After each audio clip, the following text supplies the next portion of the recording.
and Dubs with FlexibleWarrior.com, and today we're going to talk a little bit about what a lot of runners have a nemesis is IT bands. So we're going to do some IT band stretches, and we're really going to kind of work around the whole leg, because typically when the IT bands are tight, it often leads back to, tight quads, hamstrings, inner thigh groin. It's the whole leg.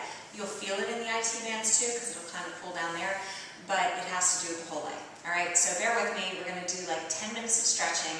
I really think that you'll feel better afterwards if you take the time to do these stretches. All right, so I'm a big fan of foam rolling. I would really highly recommend that before you do any of your stretching, you foam roll first and do a few rounds of sun salutation. So I'm going to take you through one round of sun salutations, but again, foam roll for a good 5-10 minutes before you do your stretches, then do some sun salutations, then do the actual stretches, okay? So let's pretend you already did your foam rolling. If you're not sure, I do have another segment specifically for foam rolling and stretching. And anytime you have requests, just send them my way. So if you need a little bit more on the foam rolling, just give me a heads up. Okay, so hopefully you have like a towel or a stretch strap with you as well. If you don't, it's okay, I'll give you modifications. But let's start in a downward dog just to kind of start out. Now we're just going to do one round of a sun salutation, just a half sun salutation. So in downward dog, just pedal out your heels a little bit. Typically the calves are tight as well. If your hamstrings are really tight, remember the modification is that you're going to bend the knees a little in order to get more length in the spine. If the spine is really rounded here in order to get the legs straight, then that means you need to bend the knees in order to get the spine straight. Okay, little by little, you'll work the heels down and you'll start to straighten the legs over time. On an inhale, you're going to pull forward to a plank pose. Make sure you pause and check that your alignment is good. Eyes are focused slightly forward. You're going to bend the elbows and lower down to the floor. Inhale, open up into a back bend with the toes pointed and the shoulders down for the ears. And then curl the toes to lift the tailbone and come back into downward dog. And let's do that 2 more times. So inhale, pull forward. A little bit faster. Exhale, lower down. Inhale, open up. Feel free to push into an upward dog if you want to come to the tops of the feet. And then exhale, downward facing dog. One more time, inhale. Exhale. Inhale to come into your back bend. And exhale to curl the toes and come into downward dog. Okay? If you can do full rounds of sun salutation for a good 5 to 10 minutes again after the foam rolling, that would be super. Okay, so let's just check out how your IT bands are feeling right now. So you can grab onto your stretch strap right now, lie down onto your back, and just take the strap underneath the ball of one foot. Again, if you don't have a stretch strap, it's okay. You can take a towel, any old hand towel will do, and that just gives you a little bit more leverage so you have something to reach. If you don't even have a towel, that's okay. You can just hold underneath your thigh. Okay, so any of those modifications, it's really great to use a strap. It gives you a little bit more leverage, and you don't have to worry so much. Okay, and you get to enjoy the stretch a little bit more without straining the upper body. If your left leg is up, take both ends of the strap into your right hand. Okay, so if your right leg is up, both ends of the strap will be in your left hand if you're on the opposite leg. And then just guide that leg, keeping the hips level on the floor. Guide that leg over towards its opposite shoulder and a little bit up towards kind of your ear. So if your left leg is up, bring the left leg over towards your right hip bone and then up towards your right ear. Okay, not straining, not pulling. Remember, a big part of the practice of yoga is to accept where you already are.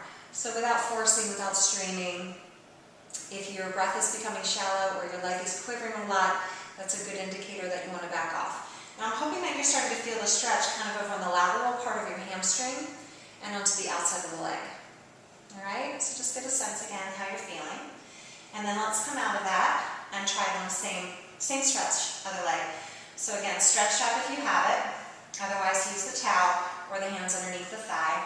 Again, you want your hip bones level. Okay, so you're not going to roll to one side on this. You're going to take the leg over and across towards its opposite hip bone and then up towards the opposite ear. Okay, so your right leg is coming over to your left hip bone and then over and up towards your left ear. And just take a couple breaths again, just getting a sense of how that leg is feeling. And then what we're going to do is we'll come back to the stretch at the very end, but we're going to kind of work around the leg and see what other muscle groups might be tight and causing the IT band some problems. Okay, let's come back to center and let's release that out. So just kind of check in, how did that feel for you? All right, I know it was tight, I know it was a little bit uncomfortable, but you know, just have a sense of how is it feeling, because we're going to check back in on it later. All right, so I want you to come into a kneeling position. If your knees are sensitive, if you're not on carpet or something, if you're on a hardwood floor, you can take a towel and put it underneath one knee. You're going to step forward with the opposite knee. So we're going to stretch the hip flexor here. And we're going to do it like a dynamic stretch first. So all I want you to do is kind of sink down into the pose a little bit, so you feel as if your hips are sinking to the floor, even though your chest stays lifted. And you can take your hands to your front thigh. And then you're going to kind of push forward, or you're shifting your weight back, but you're pushing forward with your hips. And then you'll sink back down. There's a little bit of a balance component to this. So with balance, always, it's good to kind of keep the eyes focused, all right? So you're going to think of squeezing the legs together, pushing the hips forward, even though you're hinging back. And you should feel a stretch right here, quadricep into hip flexor. So you let the hip flexor stretch, and then you contract and pull it all back together, all right? And tailbone stays under and belly pulls in. Okay, one more time. Inhale. And then exhale. Squeeze as you kind of pull together and get that stretch. Okay, we're going to do that same thing in a high lunge position, so that towel can come underneath the knee. And one hand can be on either side of your front foot. You're going to lift your torso up. Again, hands can stay on the front thigh. And you should feel a stretch here in the top of the thigh. Now I want you to lift up out of it a little bit. Press the tailbone under and the hips drop down, so you really feel that stretch. The back knee's going to bend, and then you sink down towards the floor, and you'll really feel that stretch right here, top of the thigh. All right, a couple breaths. You're working a little strength on this front leg. That won't kill you. That's a good thing. Strength and stability and some balance in the front foot. All right, so let's come out of that and just come into a downward dog. So just press on back. It's a nice hamstring stretch and calf stretch. So press back into your downward dog again. Bend your knees if you need to, and you can pedal out your heels to get a good calf stretch. And let's just do a half vinyasa again, just to work a little flow and some upper body strength, which is good for runners as well. Bend your elbows and lower down. Inhale to open up, pointing the toes, shoulders shrug down from the ears. So just notice if you're here, you want to pull the shoulders back and down, and then exhale, hinge back, and come into downward dog. Let's practice it on the other side, okay? So again, you can take the towel, put it under your back knee if you need to. Come up to a high kneeling position. Chest is lifted, so think mountain pose. So shoulders, ears, and hips in line. You're going to sink the hips down to the floor on an inhale. And then imagine you're squeezing the knees together as you hinge back. And you should feel a stretch, but it's strengthening it as well. So you inhale as you sink down. Exhale, squeeze together as you hinge back. Okay, a couple more times. Inhaling. Exhaling. Kind of helps me to think about pushing the bottom knee into the floor and kind of kicking the back foot forward towards the front foot. I mean, it's not going to move in that direction, but you can think about kicking the back foot as if it's kicking forward towards your front foot. Okay, one more time. Inhaling and exhaling. Okay, let's come into that high lunge. So you're going to curl your back toes under, squeeze your back knees straight and lift your torso. Sink your hips down, and then you're going to lift up out of that a little bit. Drop the tailbone under, bend your back knee, and then you'll feel that stretch top of your thigh and the leg that's extended back. Sink down a little bit deeper. And then bring your hands down on either side of your front foot and step backwards again into your downward facing dog. Okay, a couple breaths. And release the knees down. Now the next stretch we're going to do is actually there's two stretches that are my favorites for hamstring stretches. Okay, because a lot of times the hamstrings are tight, and again that has an effect on the IT bands, the hip flexors, the inner thigh, the groin, the whole thigh really. So the first stretch is a pyramid stretch. You're going to step your feet about 2 feet apart, approximately. Your front toes will be straight forward, your back toes are going to be pivoted out, and your hands, for most of you, if your hamstrings are really tight, you're going to want your hands below your knee on your shin. Okay? If you do happen to be a little bit more flexible, you can certainly bring your hands down all the way to the floor. But what's important, if you take a hold of your hip bones, is pull your hips so that they're level. So what's going to tend to happen is this one hip is going to hike up. You want to pull that hip down to the floor. All right, breathing is always in and out through the nose, nice and calm. And you're feeling the stretch here in the hamstring, the back of your upper leg. If you feel it pull a lot at the knee, then you want to bend your knee a little bit more, okay? Because you don't want it pulling behind the knee, you want it in the belly of the muscle and not the hamstring. All right, so from there, you're going to step that knee down to the floor. And we're going to pull the hips back, or slide this foot a little bit more forward. Pull the hips back. This is runner stretch. So in runner stretch, again, it's a good hamstring stretch. You want to pull your chest forward and tilt your tailbone back. Okay? So again, this tends to happen when the hamstrings are tight, the spine rounds. But as you extend the leg as straight as possible, don't worry about dropping the chest down. Just lengthen out like you're pulling forward with your chest and back with your tailbone. Okay, you feel a stretch in the hamstring? I'm sure you do, I know I do. And it's good to, again, breathe 5 breath cycles at least, soften the elbows, relax any tension that you're holding in your jaw. And let's switch and get that all on the other side. So let's just test out how your hamstrings feels first. So just step on back to downward dog. And just notice the side that you just stretched, if it feels a little bit more open than the other side. And let's get pyramid stretch on the other leg. So step forward, opposite foot. Lift up the back foot and pivot the heel flat.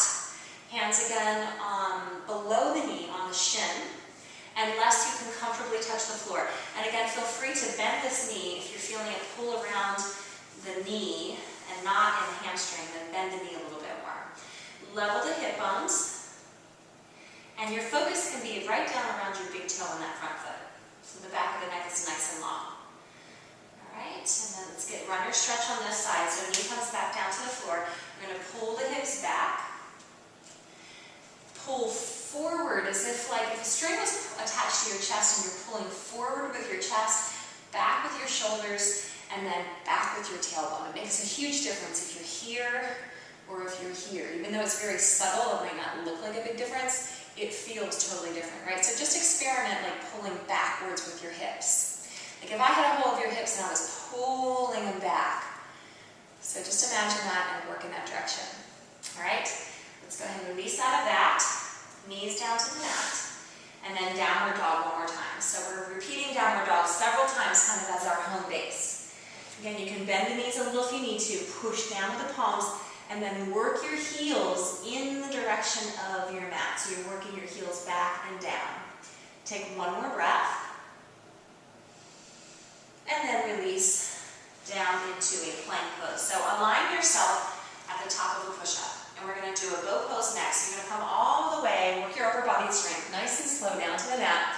And then if you can, reach back and grab one foot and then the other foot. If you can't reach the tops of both feet at the same time, you can do one leg at a time just like this. Okay? Otherwise, tops of both feet into your hands for bow. You're going to kick the feet back into the hands and lift the kneecaps up from the floor. So this is also a great chest opener stretch. But it's hip flexor, quadricep as well, whole front line of the body. Take one more breath, and then slowly release down. Hands slide under the shoulders, let's push into cobra or upward dog. And then downward dog. That's your last downward dog for now. So, we're going to release the knees back down. Have a seat. And we're going to do butterfly, which is kind of groin inner thigh, which is opposite from the outside of the leg, okay? But a lot of times if the groin inner thigh is tied, then it will also have an effect on the IT bands. So just bear in mind that even though you're feeling it, IT band, it could have to do with some other muscle group in the body opposing that or counterbalancing that and pulling in the opposite direction, whether it's a weakness or it's an inflexibility. So one or the other. But a couple breaths in butterfly stretch would be good. All right, and then we're going to go back and do the original stretch that we did, the IT band stretch. Okay, let's do a seated version of that first, just as a variation that you have. You can come up to a seated position. I'll just turn that to the side so you can see. Spine is extended, tailbone straight down, good alignment. Knees stay close together. Let's extend one leg straight and then take the opposite hand. So if your left leg is up, your right hand is going to come over and grab the outside of the foot. If it can't reach, so you can certainly bend the knee. Okay, or use the stretch tab. Opposite hand comes out behind you, Sit up really straight and then look over your back shoulder. So keep squeezing your knees together. I like this stretch because it's nice to do in a seated position. But for a lot of people, it gets hamstring outside of the hamstring, lateral part of the hamstring and into the IT band. Okay, one more breath. And switch sides. So same stretch of the legs. So squeeze your knees together. Extend the opposite foot. Take your hand opposite from the foot and grab to the outside of the foot. Other hand comes behind you. Sit up nice and tall. Look over your shoulder. And just remember again, if you're shaking a lot or quivering, you can bend a little bit more, make a little adjustment so that you feel a little bit more in your comfort zone. Okay, one more breath.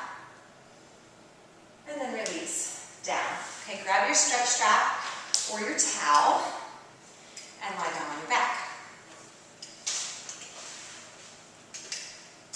And here we go, the same stretch that you did at the very beginning. So one hand comes to the outside of that stretch strap, so opposite hand, and then bring it over towards the hip and up towards the opposite ear. And now maybe it's feeling just as tight, or maybe if you close your eyes and really notice, really pay attention, you might have a 1/4 inch more range of motion, a little bit less tension in that muscle group. So remember, frequency is absolutely the key. If you do this, every 6th run that you take, you're not going to get as much benefit. So try to do it frequently. Now while you're here, I just want you to take that same foot, release it from the IT stretch, but take the same hand that foot is on and grab onto the strap. Drop your knee out to the side and come to a straddle stretch variation. So it's a single leg straddle stretch. And this really gets the inside of the inner thigh and hamstring. Okay, a couple breaths there. It's a really good stretch to do, adding on to your regular hamstring stretches. Let's go ahead and come back to center and release that down. Okay, opposite leg, same stretch. So loop it around your foot. Anchor your tailbone flat, hips flat, leveled, and then bring the foot over. Don't worry about how far it goes, and then up to the opposite ear. Again, a little bend in the knee is fine. Do what you need to do so you're not quivering and shaking. Breathe very deep, full diaphragmatic breaths in and out through the nose. All right, again, just have a sense of how that leg is feeling. And what you want to try to do is pivot the knee inward a little bit. I forgot to mention that earlier, but if the knee tends to kind of point out towards your shoulder, you want an internal rotation with that knee, so it's actually pointing towards the opposite shoulder. Okay, so just make that little adjustment. You can grab onto it with your hand and kind of roll it inward just a little bit. See if that helps. Take that strap into the same hand now that foot is on. Drop your knee out to the side. That just helps to keep your hips level, so you can actually take your hand and put it onto the inside of the thigh to give it a little pull so that your hips stay level and flat. Okay, so you don't want this foot to come all the way down to the floor. Okay, if you did that, it would just release it completely. You want it to stay active. Let's take one more breath in your stretch, and then come all the way back to center, and release it out. Okay, so those are a few stretches that I like to do for IT bands and hip flexors. So, because again, even though you're feeling in the IT bands, you got to work the whole way around. You can't just stretch the IT bands. You got to get the quads, the hip flexors, the groin, the inner thigh, the hamstring, the other side of the hamstring. All those different angles in the whole muscle group. Because it's a big, quadriceps or big muscle group, thighs or your biggest muscle group. So, and don't forget your hip stretches too. Those are important. But that's just a little mini sequence that you can try to do on a regular basis, really key. And, again, send me your requests. I'm happy to do what I can to film requests for you. And I hope that you have a great running season. Thank you so much. Namaste.